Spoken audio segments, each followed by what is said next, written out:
আসসালামু আলাইকুম ওয়া রাহমাতুল্লাহি ওয়া বারাকাতুহু। আলহামদুলিল্লাহি রাব্বিল আলামিন ওয়াস সালাতু ওয়াস সালামু আলা সাইয়্যিদিল আমবিয়া ওয়াল মুরসালিন ওয়া আলা আলিহি ওয়া আসহাবিহি আজমাইন। দূরে ও কাছে, দেশে ও বিদেশে যারা আজকের এই ভিডিওটি দেখছেন সকলকে আন্তরিক শুভেচ্ছা, প্রীতি ও মোবারকবাদ।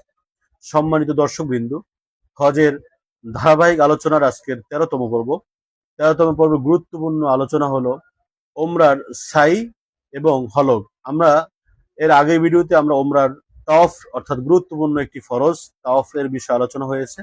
আজকে গুরুত্বপূর্ণ ওমরার দুটি ওয়াজিব, সেই গুরুত্বপূর্ণ দুইটি ওয়াজিব, একটি হলো সাই, সাফা মারওয়া সাই করা, ২ নম্বর হলো হলক বা কসর করা। এই বিষয়ে ইনশাআল্লাহ আলোচনা করব।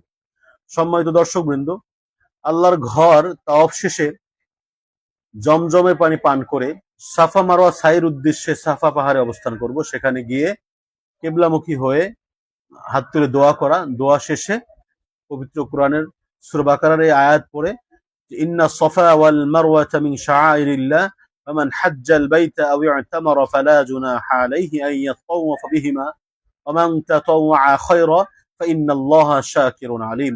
আমরা এই আয়াত পড়ে তারপরে সাফা থেকে মারার উদ্দেশ্যে বিসমিল্লাহ আল্লাহু আকবার লা ইলাহা ইল্লাল্লাহ এই দোয়া পড়ে আমরা হাঁটা অর্থাৎ মানে হাঁটা শুরু করব, ঘোরা শুরু করব। সাফা থেকে মারওয়া যাওয়ার পথে মাঝখানে সবুজ লাইট দেওয়া একটা জায়গা, একটা চিহ্ন থাকবে। সেই জায়গায় গিয়ে পুরুষরা একটু দৌড় হালকা একটু দৌড় দিবে, মানে হাঁটার থেকে একটু গতিতে হাঁটবে বা একটু গতি বাড়িয়ে হালকা দৌড় দিবে।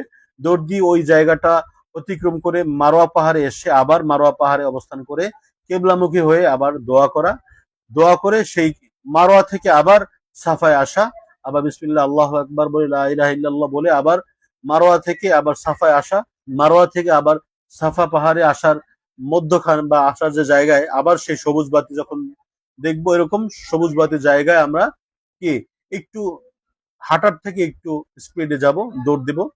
এরকম করে, এটা শুধু পুরুষের জন্য, মহিলারা এটা করবে না। এরকম করে সাফা থেকে মারওয়া এক ঘোরা, তারপরে মারওয়া থেকে সাফা এক ঘোরা, এরকম করে 7টি ঘোরার মাধ্যমে সাই শেষ হবে।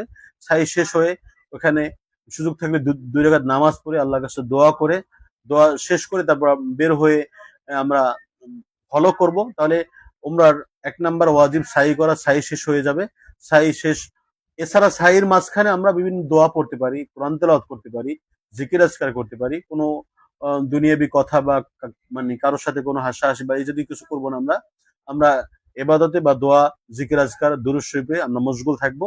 এরপরে সাই শেষ করে ফলকের উদ্দেশ্যে যদি সুযোগ থাকে, আপনার যে আপনি যে হোটেলে থাকেন সেখানে যদি আপনার মাথা মুন্ডনের সুযোগ থাকলে আমরা সেখানে করতে পারি, অথবা যে কোনো সেলুনে গিয়ে আমরা মাথা মুন্ডন করব। আমরা সবসময় একটা কথা জানি যে মাথা মুন্ডন করা কিন্তু পুরুষের জন্য উত্তম। যদি কোনো রোগ শোক বা কোনো সমস্যা থাকে সেই ক্ষেত্রে কসর করাও জায়েজ বা কসর করতে পারবো। কসর করে অর্থাৎ আমরা হালাল হয়ে যাব, অর্থাৎ এহরাম শেষ হয়ে যাবে। সেই কসর বা মুন্ডনের মাধ্যমে আমাদের এহরাম শেষ। মহিলারা তাদের চুলের একটা অংশ, অল্প একটা অংশ মানে কেচি দিয়ে কাটার মাধ্যমে তাদের এহরাম ভেঙে ফেলবে। অর্থাৎ আমাদের উমরার যে গুরুত্বপূর্ণ কাজ এর আগের আলোচনায় হয়েছে যে তাওয়াফ করা, এর আগে এহরাম বেঁধেই তো আমরা কাবা শরীফে অবশ্যই প্রবেশ করব। তাহলে এহরাম একটা উমরার ফরজ।